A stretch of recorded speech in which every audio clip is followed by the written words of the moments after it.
So this week, a little bit again of a crossover between films and games, somewhat. Some of you will probably have seen this somewhere on the internet, because it has been spreading over quite a lot of it over the last few days since the trailer since the general release trailer got put out. I think it was like Tuesday or Wednesday time. Wednesday, actually, I think. So it's pretty much been about for a week. It's a film. I think originally on the festival scene. I think it was at Toronto back in last September time. It went under the name of Hardcore. They are now changing that to Hardcore Henry. And as you can see in the title, the way it's presented is making it look like this is going to be the best video game movie ever that isn't even a video game. Why do I say that? Well, if you've seen the trailer, you'll know why, but if you haven't, I'll pretty much describe it to you. Because I can't be bothered to do a reaction thing. So I've already talked about that. Cue screen about, filed. This has been claimed for copyright by some bugger that isn't the Fine Brothers because somebody else is trying to get credit instead. Either way. It starts off in sort of a science lab. And the character that we are, literally, Henry, seems to be this robot that was a human person that the female scientist was involved with because she's his wife. Clearly something's happened to him that has caused him to become part, robot, basically android, because in the rest of the trailer he looks, from what we see anyway, as a normal person. Except, his leg does get screwed onto his body sort of thing. That sort of deal. Either way, all of a sudden, what I can describe as a Russian budget Domhnall Gleeson lookalike comes in and basically wants him because he wants to know about his technology, because he's like this super sort of villain sort of thing that a video game would have, and he wants him or whatever his power is in order to become greater himself.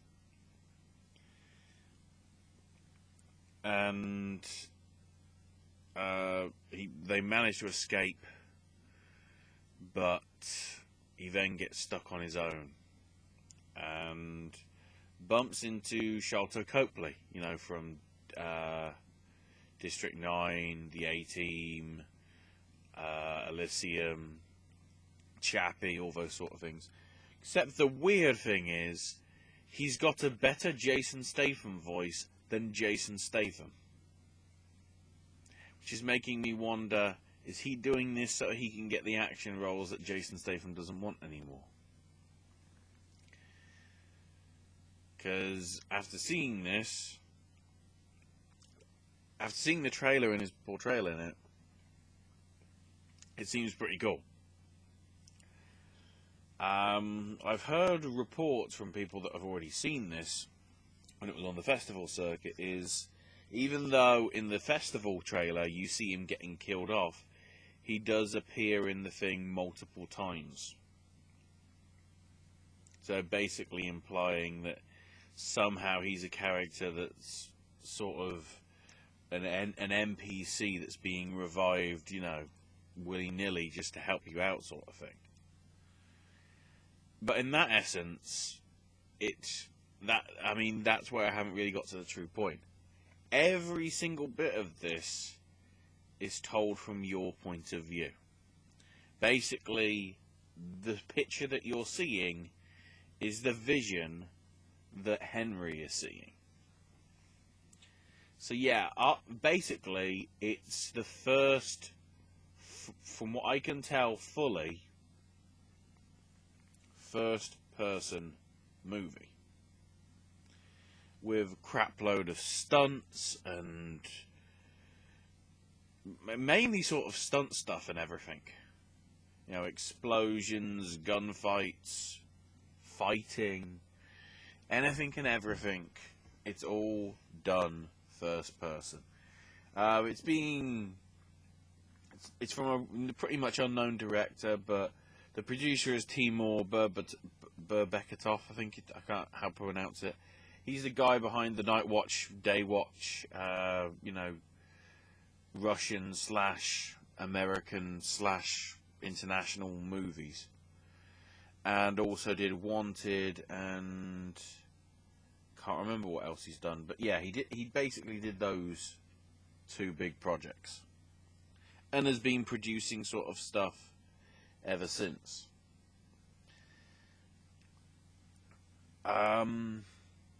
Now, the reason why I'm saying this is a video game movie is obviously because of what has come into view. It's probably an appropriate word for that. What's come into view over the past couple of years, and that is virtual reality gaming. Your Oculus Rift, your Samsungs, your Google Cardboard, your PlayStation VR, your, okay, not exactly, but the HoloLens. Basically, just stuff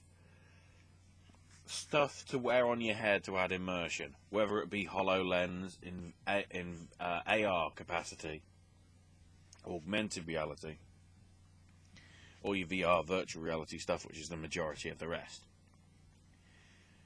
Either way, the fact that you could then incorporate this somehow into software to play on an Oculus Rift as a movie that you watch, this could be the very first must-see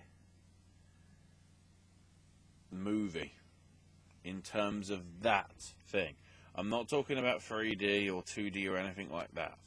I'm talking about on actual headsets. Because with the action and everything, it's probably going to be, it could be over sensory overload. It could go that far. But just the concept alone is intriguing me, and the whole possibilities of what could be done with this. Because obviously we did see the tease of it, sort of, in the final act of the Doom film, which in itself, it's not a very good film, but it'd be an absolutely rubbish film if it wasn't rescued by the fact that you did have the Doom first-person view for, as I say, the final act, or a bit of the final act.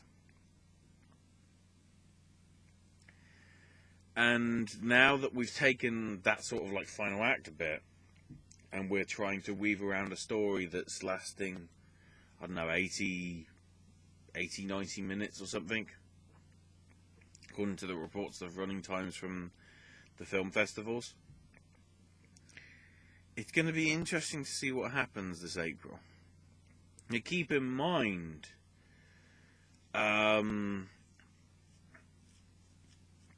just thinking about it, this is going to be, I think it's, from what I remember seeing from my IMDb, this is opening the week after Batman vs. Superman opens on Easter weekend, at the end of March. So, I think it's 5th, is it 5th of April? I'm trying to think, if it's 28th, no, it would be 4th, I think. 4th of April. Unless I've got my calendars wrong, which I could easily have done. I'm pretty sure it's April though. rather than may. But, and I believe that is a US and UK simultaneous release. Again, it's from what I remember from quite a while back. But, you know, check out the trailer. The trailer makes it look very good. It's an intriguing idea. If it's pulled off right, all of a sudden you've actually given another sort of medium that virtual reality movies can work with. Okay, you've got ones like, I believe, with the Samsung thing, or with the Netflix app. It's basically like you've got a TV, sort of the size of a cinema screen, in front of you, rather than, you know, your standard 50-inch, 60-inch television sort of thing. But if you take this into the fact that obviously the way you can incorporate with this is that you immersed sort of thing, as if you were the person with your head turning and all the stuff happening. They'll obviously have to be careful because it could trigger motion sickness, but for most people, that would actually be the reason that would be fixed was actually motion blur, which admittedly is a bit problematic for people watching it watching it in standard 2D rather than actually, you know, augmented virtual reality, whichever. Apparently, I did see one thing where the producers, it was originally like a short film, but they basically spent 2 years sort of working out a system for the GoPro cameras that they filmed the stuff on from the person's eye view to basically remain stationary and, you know, wouldn't tilt all over the place. So they're sort of weighted down and magnetized basically, so they're fixed in the position as a head would be. And you're obviously not it. You'll still obviously get natural motion blur, but you know that'll just be as you like spin round and round and stuff and whatever, like you are on a, you know, on a merry-go-round sort of thing, or a carousel, whichever. Obviously, that is with the camera being fixed and being more flowing. There ain't going to be any sort of unsteady movement as much. It could still be an issue. You know, as I say, it's really just a case of I'm very intrigued by this film. The Sharlto Copley role probably is the thing that actually saves it for me, because the whole aspect of it does seem like a dodgy B-movie. Then again, sometimes you can have things like that, like John Wick, like, arguably to me, the original Taken, and actually for them to turn out pretty good. Don't get me wrong, Taken 2 and Taken 3 were rubbish, because you were doing exactly the same thing as 1. You weren't trying to do anything different. But either way, it's one to keep an eye out for. Hardcore Henry. Which, if you think about it, just for that title alone, the porno parody could be very interesting. Especially if it's in virtual reality. Actually, no, that's rather disturbing.